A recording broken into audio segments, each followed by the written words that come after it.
hero-villain story archetype is one of the most fundamental and enduring structures in narrative across all forms of literature, myth, and film. The core mechanism of this story type is based on two factors: polarized conflict and mutual definition. From a spiritual perspective, this type of story stems from the feature of human mind called duality.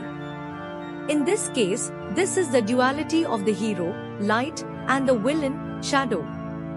The hero, the protagonist. The hero is a character who functions and operates on the good, conscious, or the positive side of life.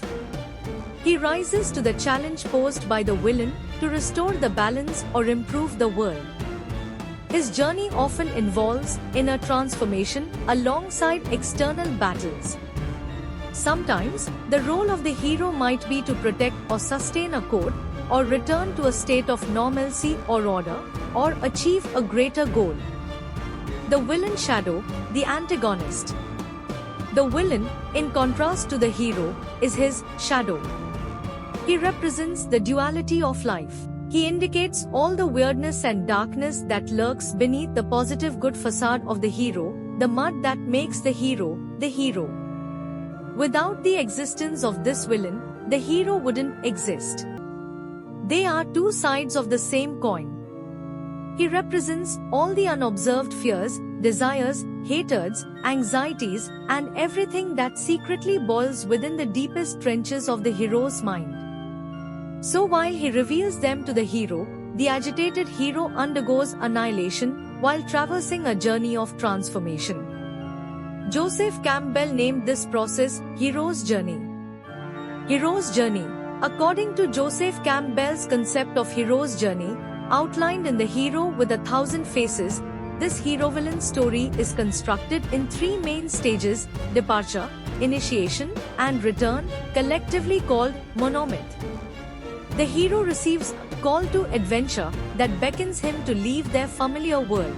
They may refuse the call, but then they cross the threshold, and this marks their initiation on the road of trials. Aided by allies and catalysts, they confront their greatest fears and challenges, ultimately returning to the ordinary world with a gift or bonus that will restore the balance of the world. The hero represents the human ego striving for self-actualization and integrating the conscious and unconscious. The hero's existence is the very threat to the identity of the villain, something that forces the conflict. Villain, mirror of the hero. In the words of Carl Jung, the villain represents the shadow aspects of a hero's personality. He manifests as the mirror or the distorted reflection of the hero. Disguised as power play, revenge-seeking, chaos, and a twisted sense of justice, a villain actually proves to be the greatest motivation for a hero to navigate his journey and arrive at the goal. The villain actively attempts to thwart the hero's quest, often forcing the hero to face their greatest fears or moral limits. The hero-villain dynamic, conflict, and mutual definition. The relationship between a hero and a villain is symbiotic, where each character defines the other. Unless the hero integrates and assimilates the shadow of their denied and unlived potentials, depicted by the villain, the journey will continue to unfold. And this little gremlin called story will continue to scream and bellow in the writer's ears. The matrix of morals. Another element of this dynamic is moral ambiguity.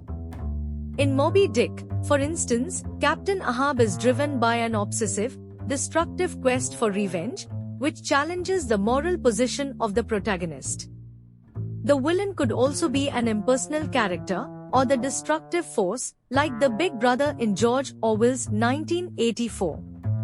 In this case, the hero isn't fighting against one particular character, but an entire system or matrix.